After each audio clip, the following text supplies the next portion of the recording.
नमस्कार. शिल्पाच गावरान तडकामध्ये आपल्या सर्वांचं स्वागत आहे. आज आपण सगळ्यांना जी आवडती मॅगी ती बनवणार आहोत. त्यासाठी लागणारं साहित्य बघूया.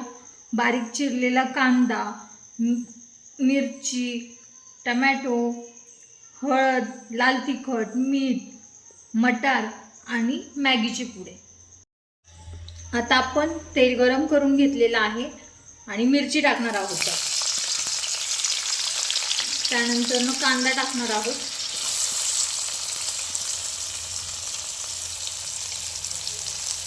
आणि टोमॅटो देखील टाकणार आहोत. हे छान असं भाजून घेणार आहोत. आता आपला कांदा आणि टोमॅटो छान परतून झालेला आहे. त्यानंतर आपण मटार टाकणार आहोत आणि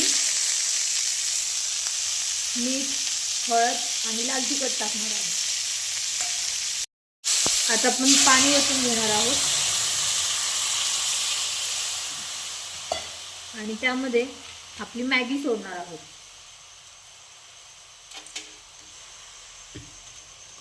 आणि उकळी येऊन देणार आहोत. आपल्या मॅगीला उकळी आलेली आहे. आता मॅगी मसाला टाकणार आहोत आणि छान असं हलवून घेणार आहोत. अशा प्रकारे आपली मॅगी तयार झालेली आहे. चला तर आपण खाण्यासाठी घेऊयात. अशा प्रकारे मॅगी आपली तयार झालेली आहे.